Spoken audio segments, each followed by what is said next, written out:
Hi everyone, it's Kim. Welcome back to my channel, and if you're new to my channel, welcome. Today I'm going to bring you a really quick cook with me / meal prep, I guess is what we're going to call it. And sorry for the voiceover today. There were some noises in the background and they were very distracting, so I thought I would just go ahead and give you the voiceover for today's video. So in front of you, you see my crock pot. And I just sprayed it with a little Pam to keep my food from sticking. And today we're going to be making chicken taco chili. Now I will put the ingredients below for the recipe, so no need to write everything down. Just look in the the description below to find those. So the first thing we're going to start off with is we're going to add our frozen chicken breast, and it is super frozen. They are a couple of really big chicken breasts. Normally I would add 3, but since they were so large, I just added in 2 of them into the bottom of the crock pot. Now, if you have unfrozen chicken breast, you can also use that, but I always just pull it right out of the freezer because it just makes things super easy. So the next thing that I have here is a 28-ounce can of diced tomatoes, and I'm going to open that, and then we're going to pour that in, juice and all. Now, if you don't like tomato chunks, you can definitely get the petite diced tomatoes because that also works. My husband kind of prefers that, but for chili, it doesn't matter to me, so we're just going to go ahead and use those diced tomatoes. The next thing we're going to add in is a can of kidney beans. You see here I have the light red kidney beans, but if you have the dark kidney beans, you can also use that. So I went ahead and drained and rinsed those, and we're popping those right in. The next thing we're going to add in is a 15-ounce can of black beans. The kidney beans were also a 15-ounce can. So we're going to add in that 15-ounce can of black beans. Again, I am rinsing them and draining them, or I should say draining and then rinsing, and then we're going to go ahead and pop those right into our crock pot right on top as well. So we've got our black beans in. The next thing that we're going to be adding in is our tomato sauce. This is also a 15-ounce can of tomato sauce. And then we're going to be adding in a 15-ounce can of whole kernel corn. And with that corn, we're going to be adding that in, juice and all, because we do want to have a little bit of liquid into this recipe. So there goes our tomato sauce in.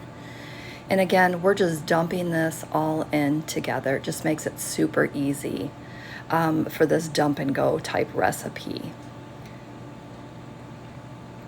So again, I did not pre-open my cans. Again, I was just trying to hurry up and get this recipe together. So we've got the corn in now, and I think the only thing we have left next are our spices. Yes, there's our chili powder. So we're going to be adding in 1 tablespoon of chili powder. If you like more chili powder in your type chilies, go ahead and add in a little more. It's not going to do anything but give it a little more flavor. The next thing we're going to be adding in is our taco seasoning, and you know I buy that in bulk. You can get it at Sam's Club, you can get it at Costco. If you have a GFS food service, which is also called Gordon's Foods, you can also put that in there. The recipe calls for 1 package. I always add a little bit more. I did not film me adding in my salt and pepper, but you definitely want to add some salt and pepper into this as well. All right, so I just wanted to kind of take a pause and check really quick to make sure that I didn't have any other type of liquid in here, and I do not. So I'm just going to go ahead and stir that in. And I'm going to put this, you can put it on low for 8 to 10 hours, or you can put it on high for 4 to 5 hours, and that's exactly what I'm going to do. I'm just going to place this on high. All right, so let me clean this up a little bit, and then I'm going to show you what I plan on snacking on this week. And again, I told you it was going to be a super quick video because again, still not 100%, but I need to get some meal prep done so that I am not just grabbing things, which, you know, doesn't do anybody any good when you're trying to stay on plan. So hang tight, I'll be right back. Okay, the first thing I have are some English cucumbers, and these are really good. It's just a nice, quick, crunchy snack. I also have some fat-free ranch dressing in the fridge, and it makes a really good snacking, like a dipping, rather than a chip if you're looking for something a little crunchy. The next thing that I have is a huge pack of cherry tomatoes, grape tomatoes, whatever you want to call them. But these are super good, and again, it's another good snack. And if you're not snacking on these, give them a try, because you will be pleasantly surprised. Sorry, the dog's ringing the bell to go out. We'll try to get through this so that we can wrap this up again quickly. The next thing that I have are baby carrots, and again, baby carrots are another one that is really good and crunchy, and it's something that you just, that I try to keep on hand. The next one that I have is this cottage cheese. And I got the 2%. I think this is 3 points for a half a cup. It's really good, and it's different. It's not something I normally get, and if it's something different that you don't normally get, then that really helps you when you want something different. The last thing that I have are some strawberries, and strawberries are good any day of the week. And they had some really good ones at the store, so I went ahead and picked up 2 packages of strawberries. And I also have been drinking some hot tea. And that hot tea has really been helping, not only to warm me up, because I've kind of had the chills, but also just to, I'm drinking a ton of water. I don't want to say keep me hydrated, but it's something a little bit different. So I am drinking some hot tea, just plain black tea, just dumping the tea bags in and then enjoying it.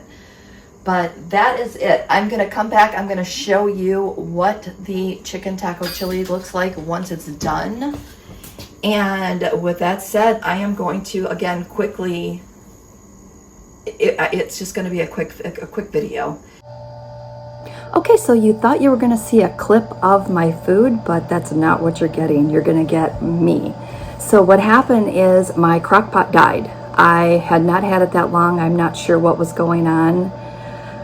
But it just kind of gives me an excuse to get a new crock pot, which I always love new appliances. But I am not sure. I cooked it and it didn't get hot, so I switched it over to a different function and waited an hour, and it still didn't get hot, so I ended up popping it on the stove and just finished cooking it on the stove for 45 minutes. So it seemed to cook, but I mean, it wasn't on high. It definitely wasn't doing on high. The chicken thawed, but I mean, the chicken could have thawed just from sitting in the crock pot all day. So again, I did throw it on the stove. I heated it up. It was really good. But I just wanted to kind of come on here and say, crock pot died, and sometimes that happens. And when you do run into situations where you have a little bobble in your plan, you know what, just go with it and fix it. Again, I had to wash an extra pan, but it wasn't a big deal. So I just wanted to pop on here and say that my chicken taco chili was really good, but I had to work a little harder at getting it on the dinner table. All right, so with that said, I just wanted to say thanks for watching, and we will see you, that puppy, we will see you next video.